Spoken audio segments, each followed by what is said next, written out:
Je fais l'essai cette semaine du Toyota Tundra version TRD Sport. En soi, le Tundra n'est pas vraiment différent, mais du côté de chez Toyota, on décline de plus en plus le Tundra en différentes versions. Vous avez déjà présenté la version TRD Pro, qui est une version hors route.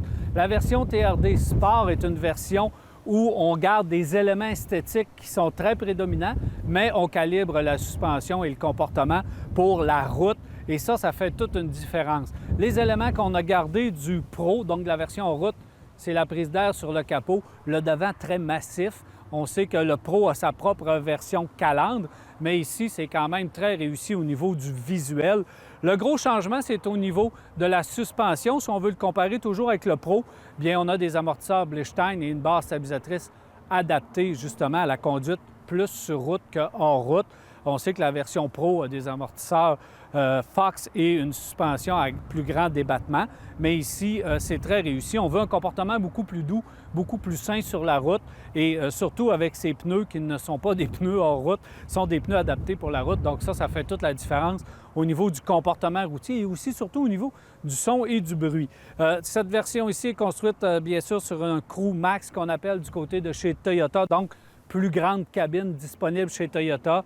Et ça vient avec un prix parce qu'évidemment, on a une boîte de 5,5 pieds. Donc ça, c'est à vous de juger votre capacité. J'aime bien l'aménagement de la boîte, la finition de la boîte avec ses crochets, donc très pratique de ce côté-ci. Pour ce qui est de l'intérieur, la première chose qui saute aux yeux, c'est évidemment l'espace avec la version Chromax que nous avons, beaucoup d'espace à l'intérieur. L'aménagement, c'est très bien. Bloc instrument central qui est distinctif, visuel. L'écran central un petit peu trop petit. La console centrale, beaucoup de rangements, d'aménagement si on veut et si on travaille avec le véhicule. On peut placer ces objets, c'est très bien fait. L'écran central devra peut-être être agrandi dans un avenir rapproché. Pour la finition, aucun problème. Par contre, les matériaux, on va devoir abandonner un petit peu le plastique du côté de chez Toyota et aussi peut-être améliorer le confort du côté des sièges. J'aime particulièrement l'insonorisation à l'intérieur de l'habitacle. Ça, c'est bien réussi. L'insonorisation va peut-être avec la motorisation, le 5.7 V-Force qu'on connaît du côté de chez Toyota depuis très longtemps. Il développe 381 chevaux, donc rien à dire, fiabilité, durabilité. On a aussi le moteur de base 4.6 litres qui développe 310 chevaux. On peut aller jusqu'à une capacité de remorquage au-delà de 10 000 livres, ce qui est très acceptable au niveau du Tundra.